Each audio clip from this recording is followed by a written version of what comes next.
একজন স্বাধীন দেশের স্বাধীন নাগরিক হিসেবে যেরকম লাগার কথা, খুবই আনন্দ লাগছে। সবচেয়ে বড় কথা, নিজেদের যে স্বাধীনতা, বাক স্বাধীনতা, যে ব্যাপারটা, এটা ফিরে পেয়েছি। আজকের যে ঘোষণাপত্রটি, আপনারা কিরকম আশাবাদী এই ঘোষণাপত্র নিয়ে? বুঝতে পারিনি। আজকে তো ঘোষণাপত্র পাঠ করা হবে, সেই ঘোষণাপত্রের কোনো বৈষম্যের শিকার হবে কি না, মানে কিরকম আশাবাদী আপনারা?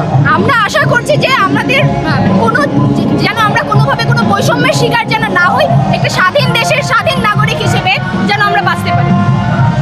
আপনি কোথা থেকে এসেছেন? আমি শ্যামলী থেকে এসেছি। এই এক বছরে আপনাদের যে প্রত্যাশা ছিল, সেই প্রত্যাশা বুঝতে পারিনি। এই এক বছরে যে প্রত্যাশা ছিল গণঅভ্যুত্থানের কোনো পরিবর্তন দেখতে পান কিনা? হ্যাঁ, পরিবর্তন বলতে আসলে আমরা অনেক পরিবর্তনই আমরা দেখতে পেয়েছি। যেটা আমি শুরুতেই বলেছি যে আমাদের যে বাক স্বাধীনতাটা, এই জিনিসটা অনেক বড় ব্যাপার, সেটা ফিরে পেয়েছি। নিজেদের মতামত প্রকাশ করার সুযোগটা পেয়েছি। আর এছাড়াও যে আমাদের দেশের যে উন্নয়ন যে প্রকল্পটা অনেক বাস্তবায়ন হচ্ছে, সেক্ষেত্রে অনেক পরিবর্তন হয়েছে। প্রাপ্তি যদি বলি, আশা করছি আরও। আগামী নির্বাচন আপনারা তরুণরা কেমন দেখতে চান? আগামী নির্বাচন এক কথায় আমরা এক স্বৈরাচার শাসন থেকে মুক্তি পেয়েছি। অবশ্যই আমরা সেই জায়গাতে ফিরে যেতে চাই না, একটি নতুন সার্বভৌম বাংলাদেশ চাচ্ছি। ব্যাস এতটুকুই। যে দলই আসুক না কেন, একটা নতুন বাংলাদেশের জন্য আমরা আশাবাদী। ব্যাস এতটুকু। আপনি কি জুলাই অংশগ্রহণ করেছিলেন? হ্যাঁ, কোথায় কি জুলাই যোদ্ধা হিসেবে এখানে এসেছি। আপনি কোথায় অংশগ্রহণ করেছিলেন? শহীদ মিনার চত্বরে ছিলাম। তারপর যেদিন আরও অনেক জায়গায়, প্রথমত শহীদ মিনার চত্বরে ছিলাম প্রথম বেশ 2-3 দিন বলা যায়।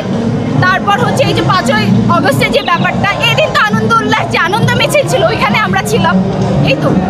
আচ্ছা, একটু ভিন্ন প্রশ্ন করি। আমরা গণ অভ্যুত্থানের পরে দেখতে পাচ্ছি যে ছাত্রদের যে একটা নতুন দল বলা চলে, তাদের মধ্যেও এখনও কিছুটা গুঞ্জন উঠেছে চাঁদাবাজির। এই ব্যাপারে কি বলবেন?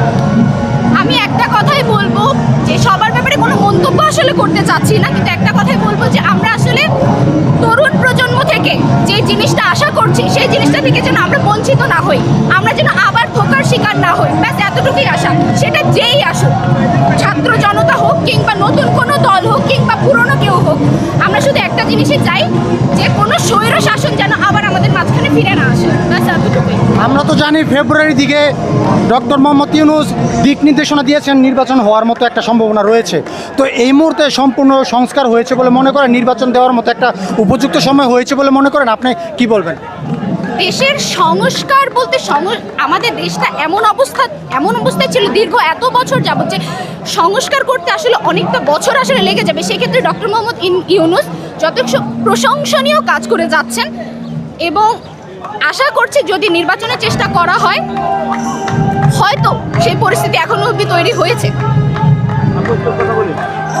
এই দীর্ঘ 1 বছর হলো শেখ হাসিনা বিদায় নিল, আপনি মিস করেন কিনা একটু বলেন।